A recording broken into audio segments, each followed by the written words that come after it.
capítulo número 1.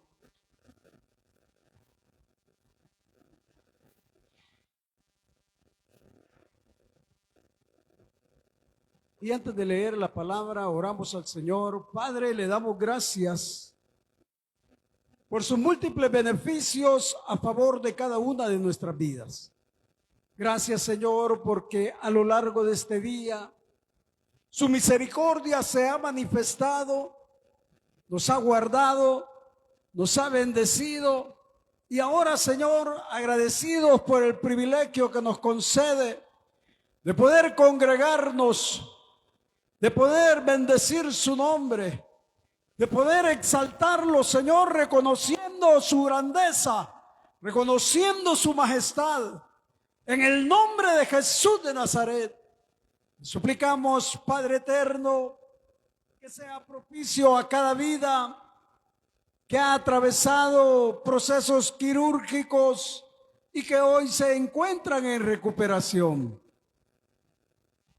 Ponemos en sus manos la vida de nuestra hermana Doris Dinora Iriarte. Ponemos a nuestra hermana Yajaira Matamoros. Ponemos a nuestra hermana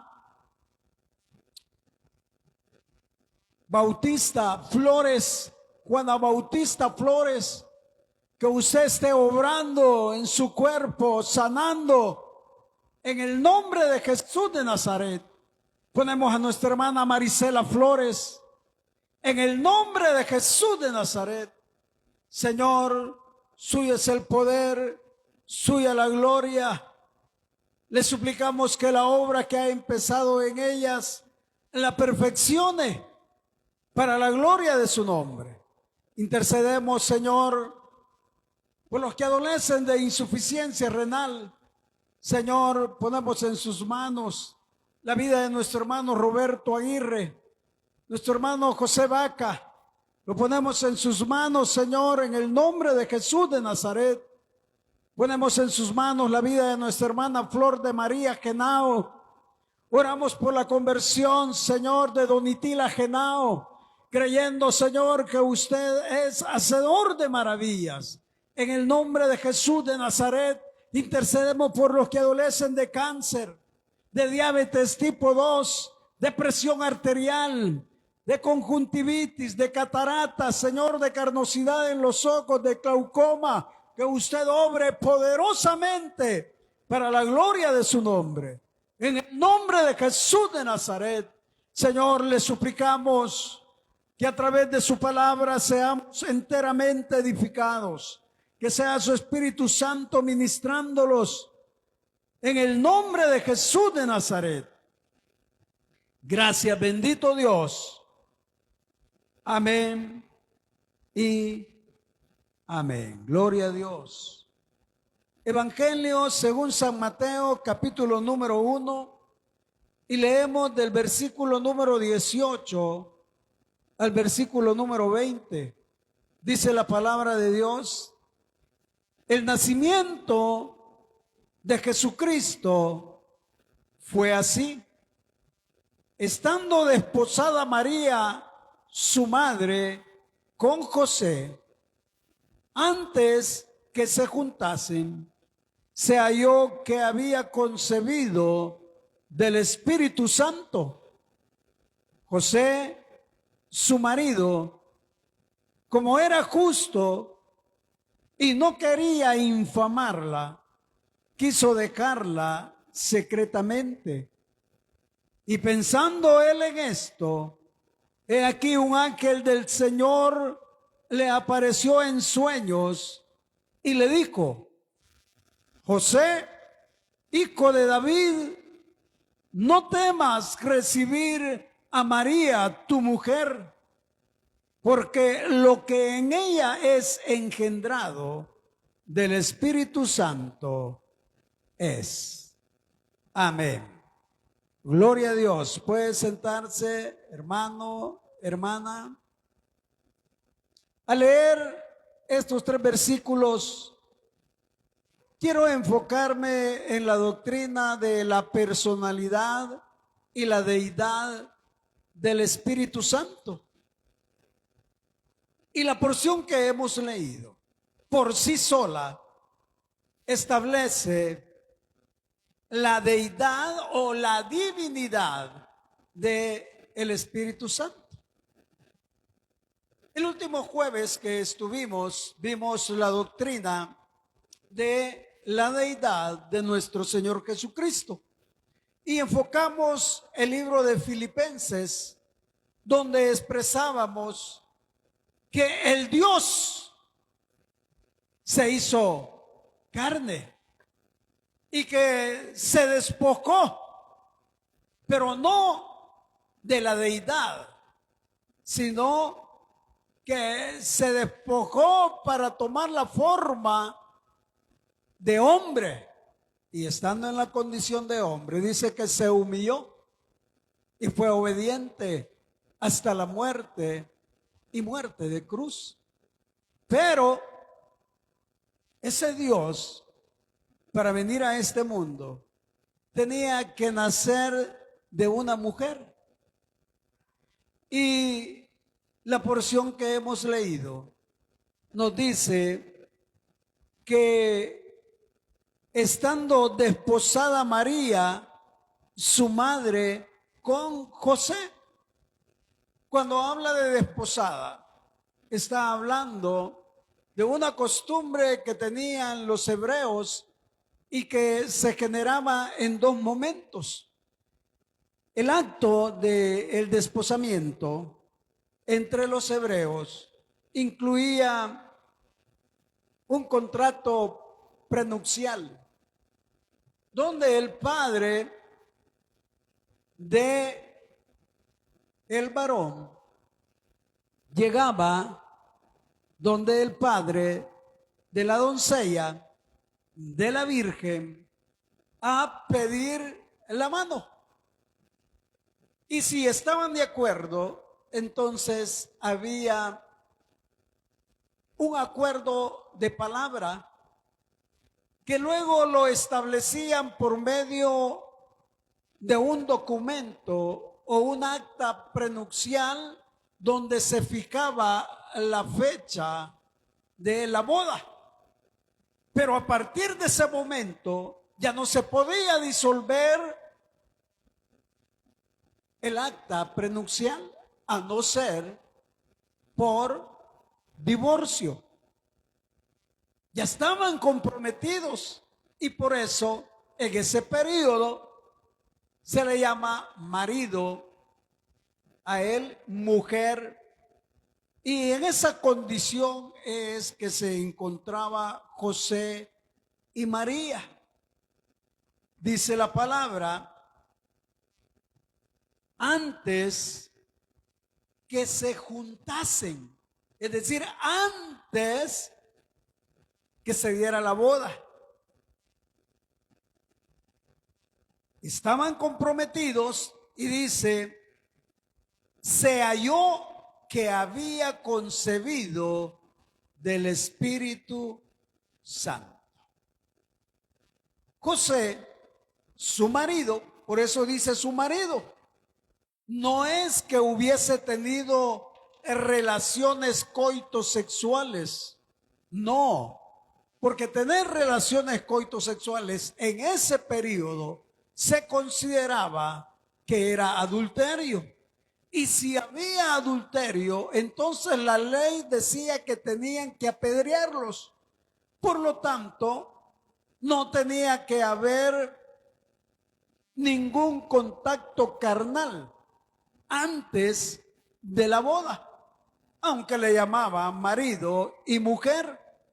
Y dice la palabra, José, su marido, como era justo y no quería infamarla, quiso dejarla secretamente. No se podía disolver. José tuvo una decepción, hablando humanamente. No tenía explicación de cómo, no teniendo contacto carnal con su prometida, ella estaba embarazada. Ella había concebido. Su cabeza era un mundo. y pensaba, para no infamarla, es decir, para no degradarla, para que no la mataran a pedradas, él pensaba secretamente divorciarse. Eso es lo que está diciendo la palabra. Entonces, dice la Escritura, y pensando él en esto, quiere decir que estaba cavilando. He aquí un ángel del Señor le apareció en sueño, y de ahí nos remite al Evangelio según San Lucas, en el capítulo número 1. Dice la palabra de Dios en Lucas capítulo número 1 y versículo 35, dice, respondiendo el ángel, él le dijo, el Espíritu Santo vendrá sobre ti, hablándole a María, y el poder del Altísimo te cubrirá con su sombra, por lo cual también el santo ser que nacerá será llamado Hijo de Dios. Es decir, el ángel le está preparando a María lo que le iba a acontecer, la bienaventurada, la que Dios escogió. Pero José estaba cavilando en su mente, la voy a dejar en secreto, no quiero difamarla, ni quiero que le hagan daño, porque la ley la condena a ser lapidada. Entonces, cuando dice que el Hijo será llamado Hijo de Dios, se está refiriendo a la humanidad. Porque ya vimos anteriormente que Dios es eterno, que hay un único Dios, que es una sola esencia, y que por lo tanto a lo que se está refiriendo el ángel era a la humanidad que tenía que tomar el Dios hecho carne, nuestro Señor Jesucristo. Pero tenía que concebir, y por eso dice el verso 20 de Mateo 1, y pensando él en esto, he aquí un ángel del Señor le apareció en sueños y le dijo, José, hijo de David, no temas recibir a María, tu mujer, porque lo que en ella es engendrado del Espíritu Santo es. Ahora José, por ser un hombre justo, obedece la voz de Dios y no deja a María, no la expone a la vergüenza pública y a la muerte como requería la ley, sino que la honra. Y es así como se manifiesta que el Espíritu Santo es Dios. Evidentemente podría ser que en su mente empiece a cavilar diferentes pensamientos, que no le haya respuesta porque está pensando humanamente, porque somos humanos y muchas veces somos perversos, pensamos más de la cuenta. Pero la respuesta está en Deuteronomio capítulo 29, versículo 29, que dice que las cosas secretas son del Señor y que las que han sido reveladas son para nosotros. Y si aquí se limita a decir eso, no tengo por qué cavilar en mi mente cualquier cosa que vaya fuera del contexto de lo que la palabra ha expresado. ¿Por qué? Porque podría pensar muchas cosas que no son buenas porque está pensando del Dios Altísimo, del Dios Santo. Y eso no le agrada a Dios, porque uno se vuelve perverso cuando piensa cosas indebidas de la santidad de un Dios eterno. No podemos. No dice la palabra, limítese a la palabra. Y por eso, al estudiar la personalidad y la deidad del Espíritu Santo, tenemos que referirnos que el Espíritu Santo es declarado Dios por lo que acabamos de leer, porque esa obra, ese secreto, ese misterio solamente podía ser consumado por Dios, por nadie más. Ahora, el Espíritu Santo, de igual manera, es declarado Dios en el Antiguo Testamento, y dice la palabra, para que lo corroboremos, el libro de Jeremías, en el capítulo número 31, dice, versículo número 33 y 34, dice: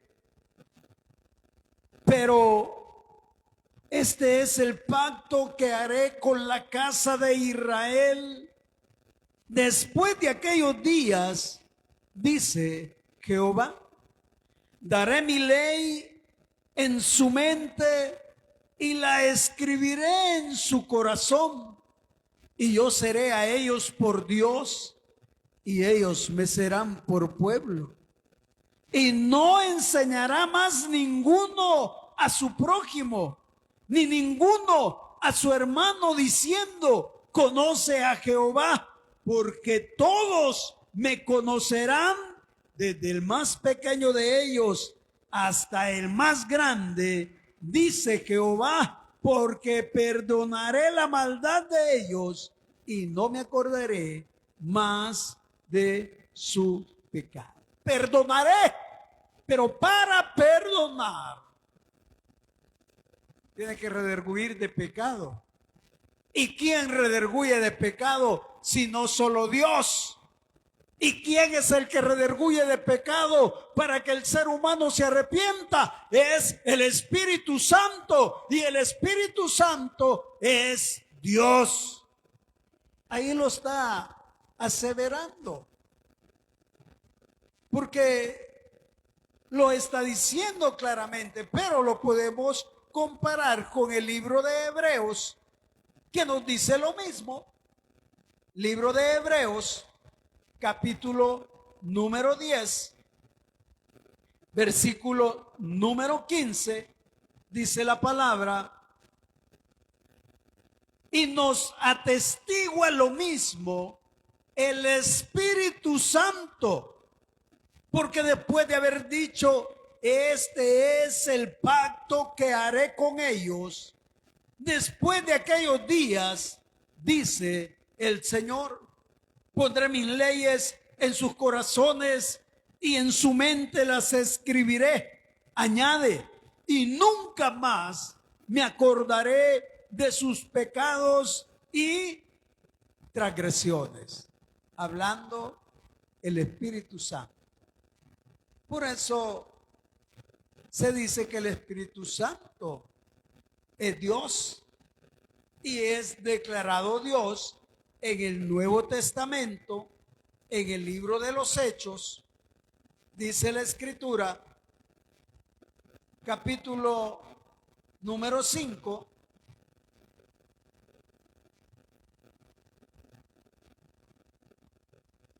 dice versículo número 3: y dijo Pedro: Ananías, ¿por qué llenó Satanás tu corazón para que mintieses al Espíritu Santo y sustrajeras del precio de la heredad, reteniéndola? ¿No se te quedaba a ti? Y vendida, ¿no estaba en tu poder?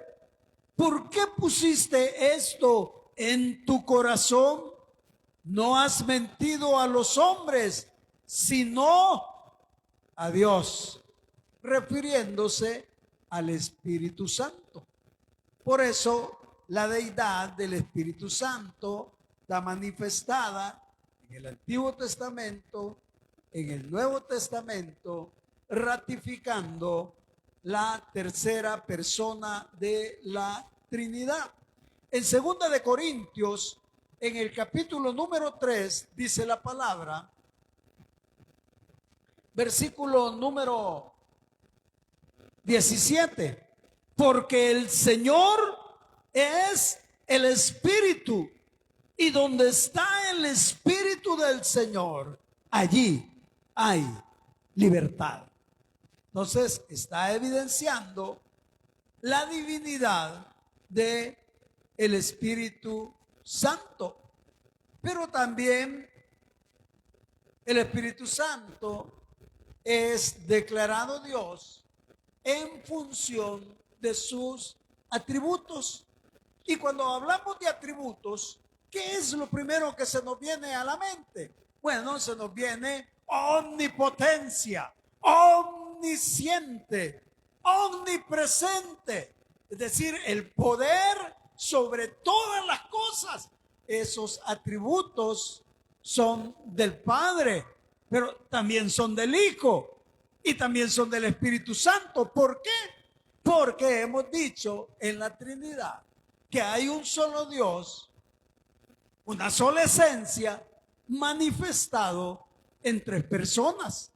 Y ahora estamos estudiando la tercera persona de la Trinidad, que es Dios. Entonces, los atributos, la omnipotencia, la vimos en Mateo capítulo 1, 18 al 20. Porque solamente el poder de Dios podía engendrar a nuestro Señor Jesucristo de acuerdo a la humanidad. Esa es la omnipotencia, pero también está la omnipresencia. En el Salmo 139 dice la palabra, Salmo número 139,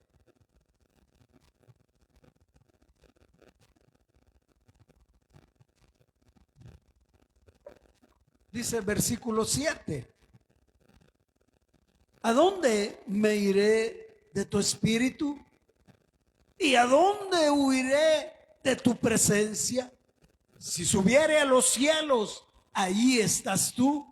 Y si en el Seol hiciere mi estrado, he aquí, allí tú estás.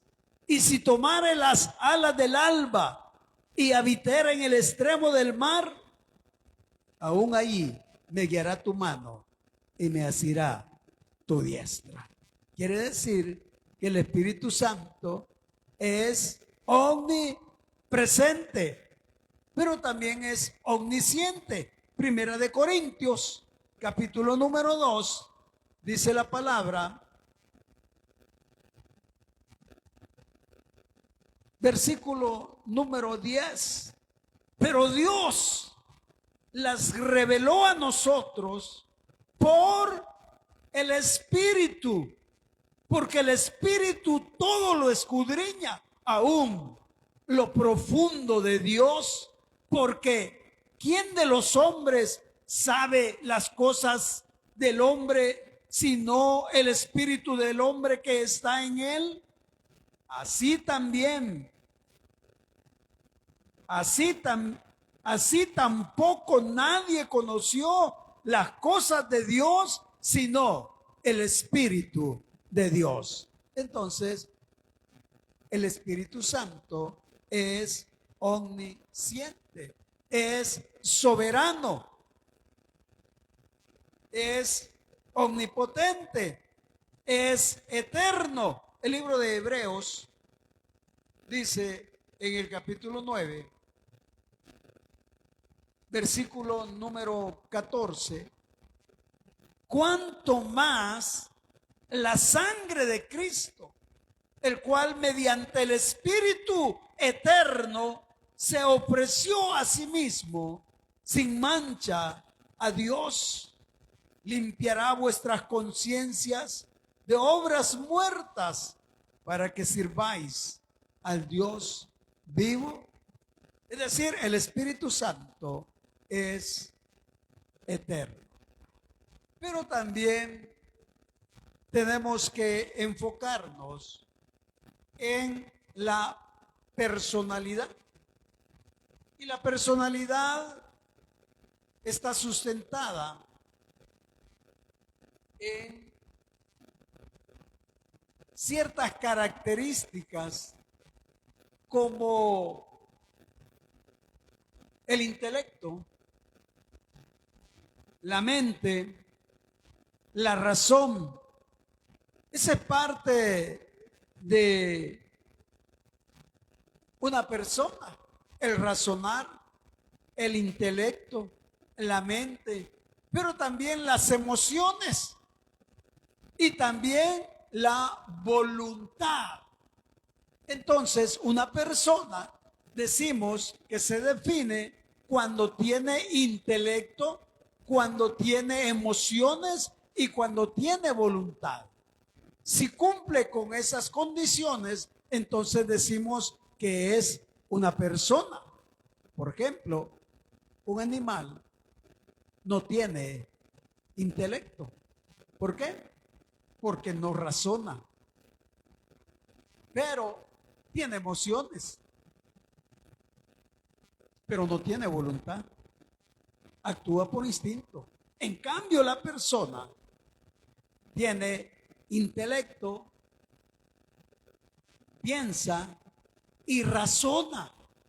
Tiene emociones y tiene voluntad para decidir hacer lo bueno o lo malo. Y elige lo malo. Por eso se dice que no hay libre albedrío. Porque dice la palabra de Dios que los pensamientos del hombre solamente son de continuo al mal y al mal.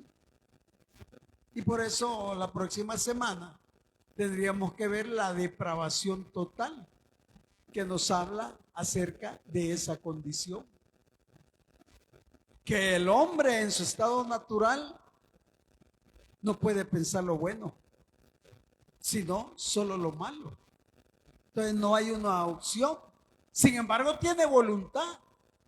La voluntad para poder decidir lo bueno y lo malo. Pero como su alma y su espíritu están pegados, están, pero soldados, tiene que entrar la palabra de Dios. Porque la palabra de Dios es viva y eficaz y más cortante que toda espada de dos filos. Y penetra hasta partir el alma y el espíritu. Cuando parte el alma y el espíritu, entonces el Espíritu Santo, que es Dios, redarguye de pecado. El Espíritu Santo, que es Dios, ministra el espíritu humano para que el espíritu humano ministre el alma. Y el alma ministre el cuerpo, la carne. Y por eso es que no nos deleitamos en el pecado, sino que repudiamos el pecado. Pero en el estado natural, el ser humano tiene intelecto, piensa, razona, tiene emociones, pero su voluntad está vendida al pecado. A lo bueno le llama malo y a lo malo le llama bueno. ¿Por qué? Porque está en su estado natural, pero es una persona. Por eso el Espíritu Santo es una persona, porque cumple con estas tres características. Tiene intelecto, que es el pensamiento, razona, tiene emociones el Espíritu Santo y tiene voluntad. Entonces, hablando de eso, podemos ver que el Espíritu Santo en el libro de Romanos en el capítulo número 8, nos dice Romanos capítulo número 8, versículo 26, dice la palabra de Dios: y de igual manera el Espíritu nos ayuda en nuestra debilidad, pues ¿qué hemos de pedir como conviene? No lo sabemos, pero el Espíritu mismo intercede por nosotros con gemidos indecibles. Mas el que escudriña los corazones sabe cuál es la intención del Espíritu, porque conforme a la voluntad de Dios intercede por los santos. Es decir, hay un intelecto, una razón, un pensamiento, pero también las emociones. El Espíritu Santo posee sensibilidad y es capaz de experimentar emociones. El libro de Isaías nos dice en el capítulo número 63, versículo número 10, dice la palabra: mas ellos fueron rebeldes e hicieron enojar su Santo Espíritu, por lo cual se le volvió enemigo y él mismo peleó contra ellos. ¿Por qué peleó contra ellos? Porque lo hicieron enojar. Tenía emociones el Espíritu Santo. ¿Y por qué lo hicieron enojar? Porque fueron rebeldes. Pero sigue siendo igual, queridos hermanos. Si nosotros contristamos al Espíritu Santo, lo entristecemos, el Espíritu Santo no va a estar a favor nuestro, porque nosotros lo vamos a marginar. Por eso dice que la palabra de Dios more y abunde en vosotros. Cuando la palabra de Dios mora y abunda en nosotros, entonces el Espíritu Santo está fluyendo. Por eso la importancia de que nosotros tengamos la palabra de Dios en nuestra mente. Sí, la tenemos acá a la mano, ¿va? Pero es mejor tenerla acá, para que en el momento oportuno, la actitud oportuna nos dé la victoria, porque esa es la ley. La ley del momento oportuno dice que la actitud oportuna en el momento oportuno me va a dar la victoria. Y si el enemigo me ataca, yo tengo que responder con la palabra de Dios. Y ese es el momento oportuno. Pero si yo no sé la palabra de Dios, entonces voy a ser presa como un bocado suave. Me va a doblegar la tentación. Voy a ceder. No tengo armas. Estoy débil. Y el Espíritu Santo está en mí queriéndome ayudar. Pero yo tengo intelecto para poder razonar y pensar. Tengo que vencer la tentación. Pero tengo emociones que me atraen al pecado, porque el pecado es sabroso, pero tiene un precio. Y ese precio es el alma. Porque lo que Dios ha redimido a través del sacrificio de nuestro Señor Jesucristo es el alma. Y el alma es el pensamiento, intelecto, sentimientos, emociones, voluntad. Entonces, necesito que el Espíritu Santo sea mi aliado, porque el Espíritu Santo tiene intelecto. Él sabe lo mejor para mí. El Espíritu Santo tiene emociones. Si yo lo excluyo, entonces el Espíritu Santo se entristece. Si yo alimento la carne en lugar de alimentar el Espíritu Santo se entristece. Pero si yo quiero que sea mi aliado, entonces tengo que alimentar el Espíritu. Amén. Y el Espíritu Santo tiene también voluntad, pero dentro de las emociones, el libro de Efesios, dice la palabra de Dios, en el capítulo 4, versículo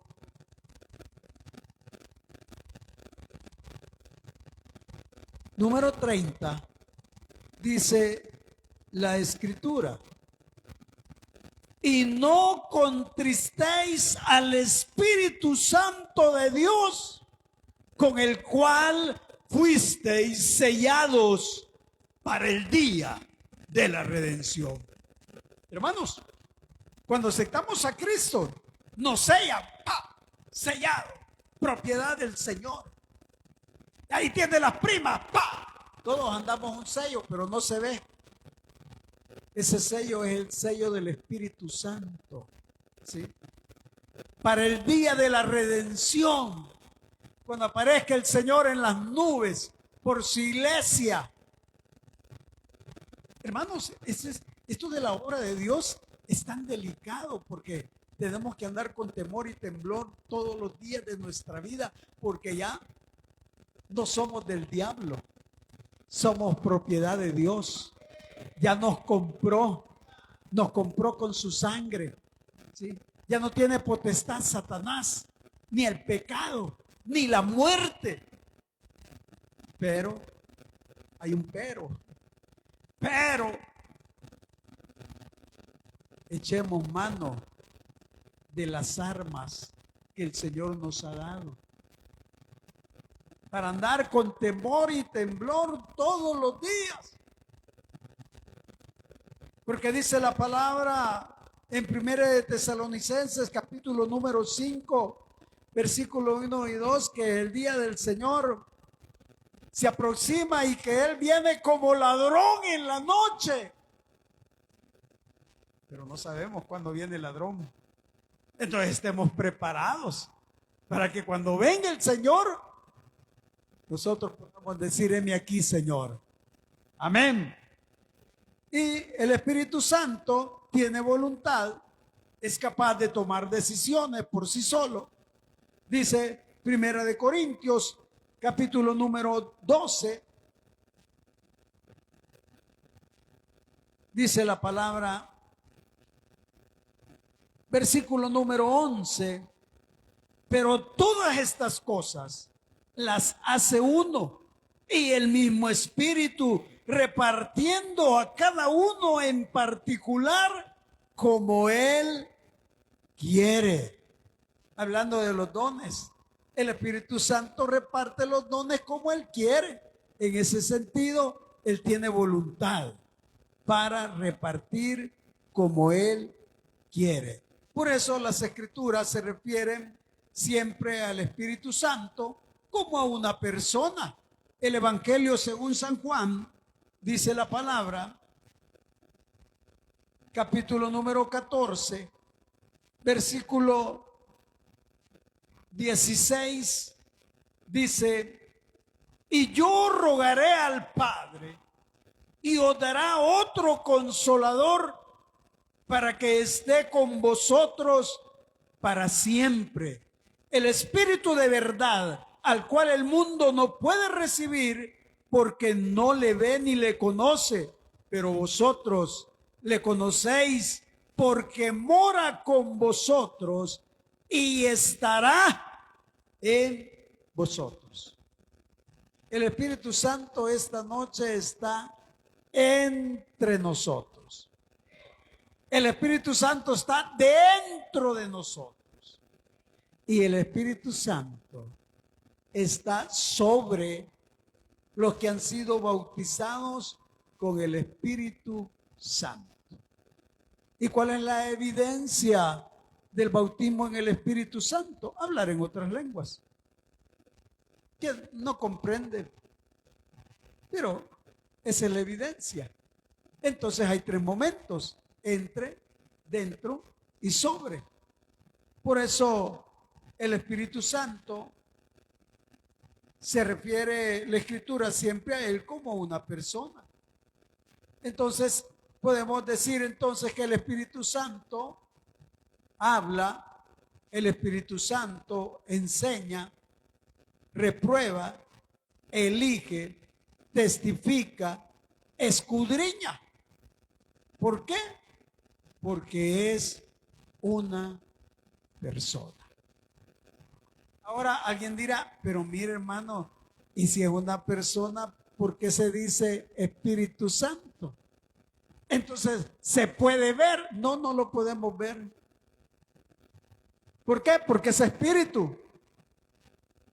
Y entonces, ¿por qué decimos que es una persona? Porque tenemos el concepto de que una persona tiene que ser visible. Pero el Espíritu Santo ya dijimos que tiene la característica de tener intelecto, emociones y voluntad. Y esas atribuciones lo clasifican como una persona, aunque no lo vea. Amén. Pero lo defiende. No sabe ni de dónde, dice, qué suerte que no me pasé la calle. No, no es suerte, es el Espíritu Santo que lo está frenando, el Espíritu Santo que lo guarda. Pero nosotros muchas veces no comprendemos, hay cosas que no comprendemos, pero ya decía yo, ahí está en Deuteronomio 29. Las cosas secretas son del Señor y las reveladas, esas son para nosotros. Amén. Oramos al Señor. Padre, le damos gracias, porque a través de su palabra comprendemos, Señor, el cuidado que usted tiene para su pueblo, para su iglesia. Señor, le damos gracias porque comprendemos que el Espíritu Santo intercede por nosotros. El Espíritu Santo es quien está como nuestro consolador, como nuestro ayudador, como el que intercede por nosotros. Por eso, Señor, le damos a usted la gloria, le damos a usted la honra. En el nombre de Jesús de Nazaret, Señor, suyo es el poder, suya la gloria, suya la honra, Señor. Gracias, bendito Dios. Gracias, Espíritu Santo. Gracias, bendito Dios. Amén y amén. Gloria a Dios. Voy a hacer una oración por la hermana Marieta Pineda. Está orando, está pidiendo oración por un diagnóstico que necesita de la vista. Y le han diagnosticado que es delicado, pero delante de Dios es cosa ligera. Para Dios no hay nada imposible. Él es hacedor de maravillas. Y creemos que Dios ha de obrar en la vida de Marieta Pineda. Amén. Oramos al Señor. Padre, le damos gracias por permitirnos interceder por la vida de Marieta Pineda. Señor, le suplicamos que obre usted en favor de la vida de nuestra hermana Marieta Pineda. Señor, tiene problemas con la vista. El oftalmólogo, Señor, tiene un diagnóstico quizás no alentador, pero usted, Señor, es nuestro médico por excelencia. Y usted ha de obrar en la vida de Marieta Pineda, Señor, devolviéndole la vista. En el nombre de Jesús de Nazaret, la ponemos, Señor, en sus manos de amor, suplicándole, rogándole, Padre eterno, que se glorifique en la vista de nuestra hermana Marieta Pineda para la gloria de su nombre. Que pueda testificar su grandeza, su majestad, su misericordia, su amor para su vida. En el nombre de Jesús de Nazaret, en su mano de amor la depositamos. dándole a usted la gloria, dándole a usted la honra, Señor, desde ahora y para siempre. En el nombre de Jesús, por quien le damos gracias. Amén y amén. Gloria a Dios. Dios le bendiga, hermanos.